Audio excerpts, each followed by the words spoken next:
Assalamu alaykum, hörmətli televizor görüşçülər. Dünya Uyghur qurultayı tor televiziyəsi күндىلىك xəvərlər proqramımızga xoş gəldinglar. Mən Hidayat Musacan. Tövəndə diqqətinizlər bugünkü xəvərlərimizin təfsilatında bolsun. Amerika Tashqi siyosat kengashining tadqiqotchisi Michael Spolik 7 yanvar haftalik xabarlar jurnalida maqola e'lon qilib, Prezident Trumpni vazifasidan ayrilishdan burun oxirgi bir ishni bajarishga, Xitoyning Sharq Turkistondagi zulmini irqiy qirg'inchilik deb rasmiy bekitishga chaqirdi. Michael Spolik maqolasida Trump hukumati Uyg'urlarni qo'g'dash uchun nurg'un ish qildi. Lekin vazifasidan ayriladigan amaldorlar hech qanday bir ishni talayga qoldirib qo'ymasligi kerak. Prezident Trump oxirgi bir tirishchanligini ko'rsatib, Xinjiangdagi zulmni irqiy qirg'inchilik deb rasmiy bekitishi kerak degan. Onun ta'kidlashicha, Xitoyning Sharq Turkistondagi zulmi 3 jihatdan Birlashgan Davlatlar Tashkilotining irqiy qirg'inchilik ahdnomasiga tushdi ekan. U buning Uyg'urlar orasida tug'utni cheklash, Uyg'ur oilalarining birligiga buzg'unchilik qilish, Uyg'urlarga qasddan jismoniy, ruhiy ziyonkashlik qilishini o'z ichiga oladiganligini bildirgan. Uning qarashicha, Trump hukumati bu masalada iqtisodiy embargo, majburiy emgak mahsulotlarini tutib qilish qatorliq vositalarni qo'llangan bo'lsa-mu, lekin bu vahshiylikni rasmiy irqiy qirg'inchilik deb bekitib boqmagan. U bu vahshiylikning xarakteri bekitilgandan keyin mazlumlar qo'g'dilib, zolimlar jazolanguncha orqaga qaytishning mumkin bo'lmaydiganligi, bu qarorni kechiktirishning tanlash yo'li emasligini bildirgan. Dünya Uyghur qurultiyining boshlamchiligida Sharq Turkiston tashkilotlari hamkorlik munbiri tarkibidagi tashkilotlar o'tgan yil 25 dekabr kuni Amerika Tashqi ishlar ministri Mike Pompeo apandimga birlashma imzoliq maktub yo'llab, Amerika hukumatidan Xitoyning Uyg'urlarga yurgizayotgan jinoiy qilmishlarini rasmiy yo'sinda irqiy qirg'inchilik deb to'nishni talab qilgan edi. Amerika Tashqi siyosat jurnalining xabar qilishicha, Amerika Tashqi ishlar ministri Mike Pompeo o'tgan yilning oxirida qo'l ostidagilarga bu masala haqida maxsus tekshirish elib berish va Xitoyning Uyg'urlarga qaratgan qilmishlarining xarakterini tez suratda bekitib chiqish haqida buyruq tushirgan bo'lib, Amerika yer shari jinoiy ishlar adliya ishxonasining mas'ullari, Amerika Tashqi ishlar ministrligining qonuniy maslahatchilari, istixborot amaldorlari va Sharqiy Osiyo ishlariga mas'ul xodimlari bu vaqtda maxsus tekshirish elib berishga mas'ul qilingan. Amerika Tashqi ishlar ministri Mike Pompeoning maslahatchisi Melasiyo apandining va Amerikaning ba'zi yuqori darajalik amaldorlarining muxbirlarga bildirishicha, bu vaqtdagi tekshirib aniqlash xizmatlari oxirgi bosqichga kirgan bo'lib, Amerika Tashqi ishlar ministrligining kommunist Xitoy hokimiyatining Sharq Turkistondagi Uyg'urlarni asos qilgan yerli xalqlarga qarata yurgizayotgan bostirish siyosatlarining xarakterini rasmiy yo'sinda irqiy qirg'inchilik deb to'nish haqida qaror ilish va bu qarorini Amerikada hokimiyat olmishdigan 2021 yili 1-oyning 20-kunidan burun butun dunyoga jakarlash ehtimolligi nihoyatda yuqori ekan. Vatanimiz Sharq Turkistonning Xitoy tarafidan besilingan mustamlika ostidagi davlat ekanligini xalqaro jamoatchilikka e'tirof qildirish va bu vaqtda Amerika boshchiligidagi ba'zi g'arb demokratik ellarning parlamentlaridan maxsus qaror qabul qilinishini qo'lga keltirish uchun Dünya Uyghur qurultiyining boshlamchiligida qurilgan tayyorlik hay'atining xizmatlari jiddiy davom qilmoqda. Vatanimiz Sharq Turkistonning Xitoy tarafidan besilingan mustamlika ostidagi davlat ekanligining siyosiy, tarixiy va qonuniy asosini turg'izib chiqish va bu vaqtda xalqaro o'lchamlarga mos holda doklad hozirlab chiqish uchun o'tgan yilning oxirida Dünya Uyghur qurultiyining yetakchiligi va Sharq Turkiston tashkilotlari hamkorlik munbirining yaqindan moslashishi bilan Uyg'ur va chet ellik tarixchilar, qonunshunoslar, strategiya mutaxassislari, advokatlar va tadqiqotchilardan tarkib topgan maxsus bir tayyorlik hay'ati qurib chiqilgan. Bu hay'atga xalqaroliq advokat va qonunshunos professor Michael Apandi bevosita mas'ul bo'lgan edi.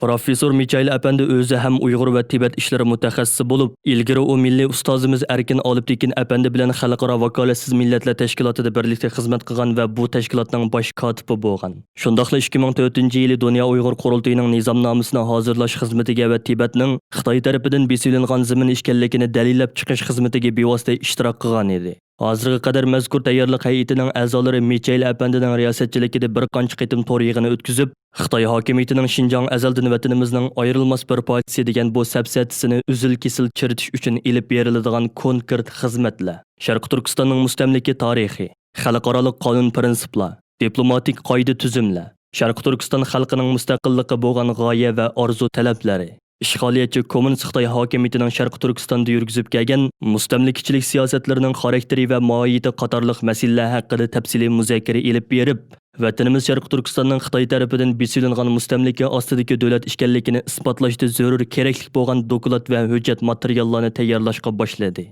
O'tgan yilning oxirida Dünya Uyghur qurultiyi bilan Uyg'ur akademiyasi birlashib, vatanimiz Sharq Turkistonning Xitoy tarafidan besilingan mustamlika ostidagi davlat ekanligining tarixiy va siyosiy asoslari haqida dastlabki doklad loyihasini hozirlab chiqqan edi. Uyg'ur tarixchilar, Tədqiqatçılar və akademisyenlər tərəfindən hazırlab çıxılğan bu dəstləbki dokulat layihəsidə Xitayning siyasi təşviqat organları və Xitay ziyoliləri tərəfindən təkrarlanıyotgan Şinjan Xitayning ayrılmaz bir qismi degan təşviqatının tarixi reallıqqa zid və ilmi asası yo'q bir səbsədidən ibarət işkənligi və Şərqi Türkistanning Xitay tərəfindən besib ilingan bir mustamlika ostidagi davlat işkənligi tarixi paketlar orqali yoritib berilgan bo'lib, bu dokulat layihasi xalqaro qonunshunoslar, diplomatlar və tərəfsiz tarixchilarning ko'rib chiqishiga sunilgan edi. Vatanimiz Şərqi Türkistanning Xitay tərəfindən besib ilingan mustamlika ostidagi davlat ishkanligini xalqaro jamoatga e'tirof qildirish va bu vaqtda Amerika boshchiligidagi ba'zi g'arb demokratik ellarning parlamentlaridan maxsus qaror qabul qilinishini qo'lga keltirish bo'lsa Dunyo Uyghur qurultiyyi boshchiligidagi Sharq Turkiston tashkilotlari hamkorlik munbirining 2021-yillik eng asosli xizmat nishonlarining biridan iborat. Mustabid Xitoy hokimiyati Germaniyalik tadqiqotchi Adrian Zeniz apandi tarafidan o'tgan yili Xitoyning Uyg'urlarning naslini quritish maqsadida elib berayotgan atalmish planliq tug'ish siyosati haqida e'lon qilingan dokladni yolg'onga chiqarish maqsadida yaqinda atalmish Şinjan taraqqiyot tadqiqot markazi nomidan doklad e'lon qilib, Xitoy hukumatining Uyg'ur nopusini kontrol qilganligi va Uyg'ur nopusining ozayib ketganligini inkor qildi. Dokladda ta'kidlanishicha, Uyg'ur nopusi 1949-yildan 2018-yilgacha izchil ko'payib kelgan ekan. Dokladda Uyg'ur nopusining tug'ilish va tabiiy ko'payishi 2017-yildan boshlab tez tushishga boshlaganligi e'tirof qilingan bo'lsa-mu, biroq uning sababi boshqa omillarga bog'lab tushuntirilgan. Xitoy hokimiyatining bu vaqtda elib berayotgan ta'tir tashviqotiga Xitoyning Amerikada turishliq bosh elchixonasi jo'r bo'lgan bo'lib, ular 8-yanvar kuni o'zining lager siyosatini oqlab, tadqiqotlar shuni isbotladiki, oshqo'llikni yo'qotish jarayonida Şinjandagi Uyg'ur ayollarining ideyasi ozod qilindi. Jinsiy barobarlik va ko'payish sog'lomlik eng ilgari surildi. Ular endi bola tug'ish mashinasi bo'lish qismatiga xotima berdi. Ularning hozir o'ziga ishonish va mustaqillik tuyg'usi oshdi degan mazmunlarni o'z ichiga olgan bir parcha Twitter uchuri tarqatgan. İctimai taratquv va boshqa axborot vositalarida Xitoy elchixonasining mazkur uchurning haqorat xarakteriga ega ekanligi ko'rsatilgan va keng ko'lamda ayblashga uchirgan hamda bu uchurning Twitter shirkatining insonsizlashtirish prinsipiga muxolif keladiganligi ko'rsatilib, uni to'sib etish talab qilingan. Dastlabda Twitter shirkati bu uchurda bir xatolik yo'qligini bildirib, uni elib etishni rad qilgan bo'lsa-mu, 9-yanvar kuni qarorini o'zgartganligini va Xitoy elchixonasining Uyg'ur ayollari haqidagi bir uchurini o'chirib etganligini jakarladi. Twitter bayonotchisi Aris texnika xabar tor bekitiga mundaq dedi. Yanımı ilgirligan holda tekshirgandan keyin biz bu uchurning shirkatimizning insonsizlashtirish qoidasiga xiloflik qilganligini bekitib, shuningga munosib harakat qo'llandik. Biz to'pluq yoki odamlarning ularning dini, irqi, millati va yoki boshqa kategoriyaga asosan insonsizlashtirishiga yo'l qo'ymaymiz. Twitter shirkatining bu qarori Uyg'ur masalasiga ko'ngil bilguvchilarning olqishiga erishdi. Bir qism kishilar bu vaqtda qaytargan inkoslarda bu uchur elib etilgan bo'lsa-mu, Xitoy Kompartiyasining boshqa hisobotlarining yanada ochiq turganligidan afsuslanganligini bildirishdi. Twitter o'tgan yili iyunda Xitoy Kompartiyasiga munosabatli 23 ming tashviqot hisobini to'xtatib qo'yganligini bildirgan edi. Atalmış Şinjan taraqqiyot tadqiqot markazi nomidan e'lon qilingan dokladdagi sonliq ma'lumotlar texmi gumon paydo qilgan bo'lib, uningda Sharq Turkiston nopusining 2010-yildan 2018-yilgacha 25,4% ko'payganligi. Biroq 2018-yili tug'ilish nisbatining 10,69% ekan. Tabiiy ko'payishning 6,13% ga tushganligi ilgari surilgan. Germaniyalik tadqiqotchi Adrian Zeniz apandimi o'tgan yili e'lon qilgan dokladida Xitoyning Sharq Turkistonda jazo lagerlari tuzumini yo'lga qo'ygandan keyin Uyg'urlarning naslini quritish maqsadida intayin qabih usullarni yo'lga qo'yilayotganligini, Xitoyning bu xil yo'qotish siyosatining Uyg'urlarning tug'ilish nisbatining shiddat bilan tuvallab ketishiga bevosita sababchi bo'layotganligini amaliy faktlar bilan dalillab chiqqan edi.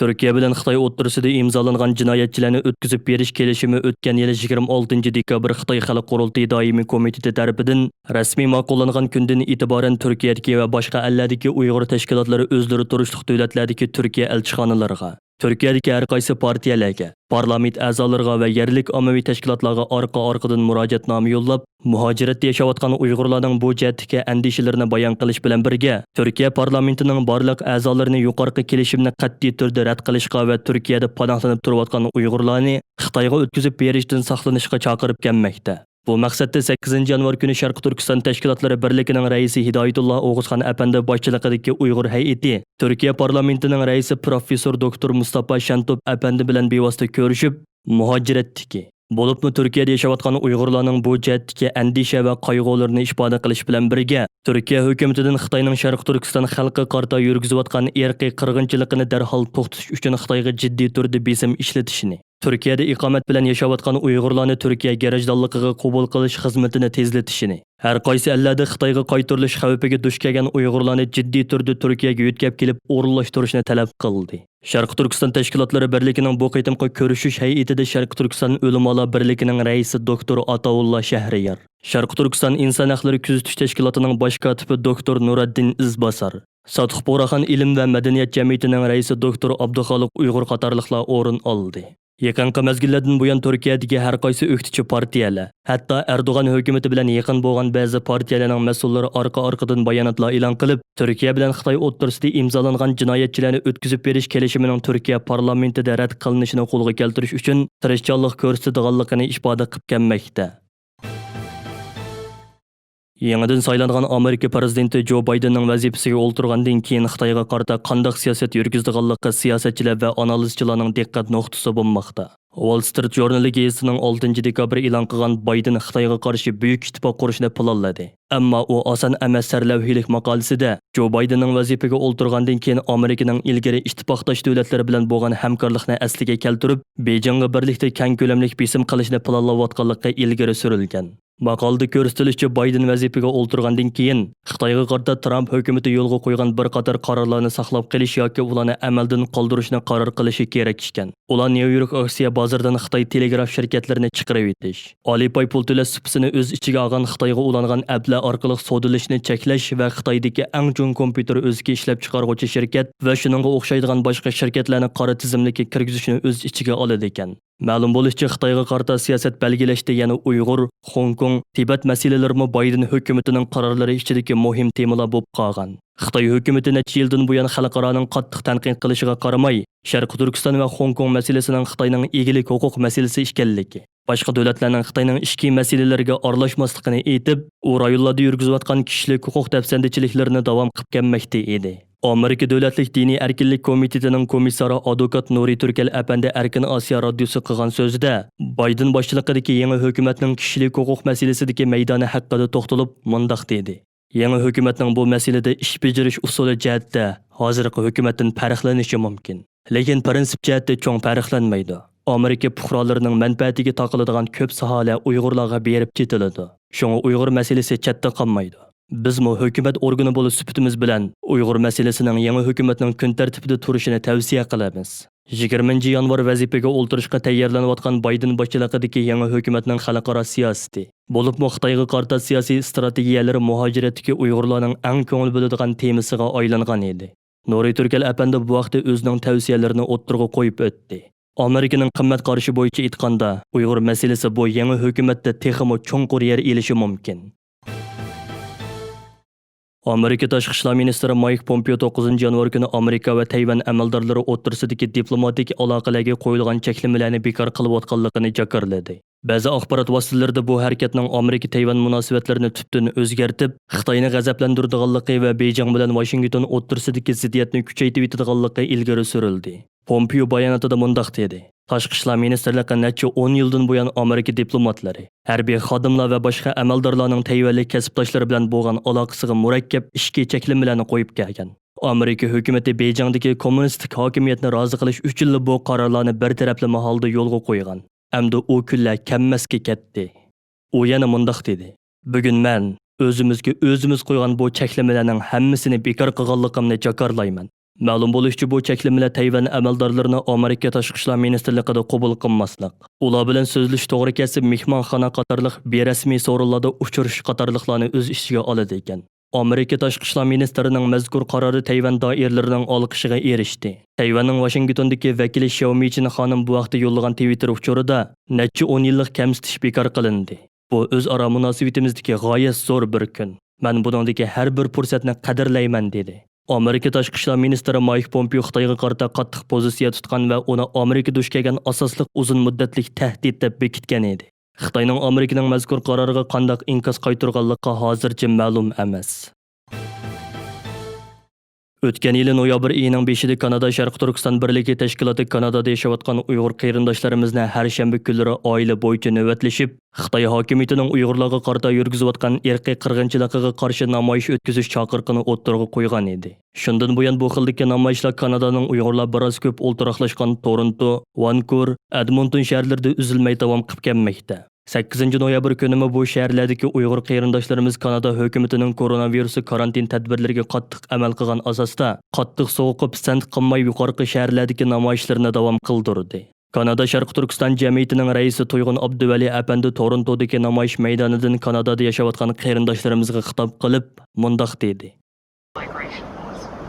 Kanada Şərqi Türkistan jamiyatining o'rlashtirishini 11-oydan beri har shanba kuni haftalık növbetleşip namoyish qilyapmiz. Torontoda, Vancouverda, Edmontonda.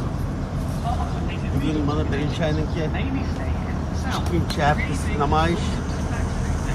Çıkan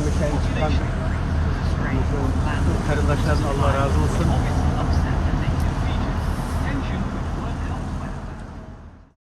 Hürmetli televizyon köyçüler, yukarıda Dünya Uyghur Qurultiyyi televiziyəsi kündəlik xəvərlər proqramısını diqqətinizə sunduk.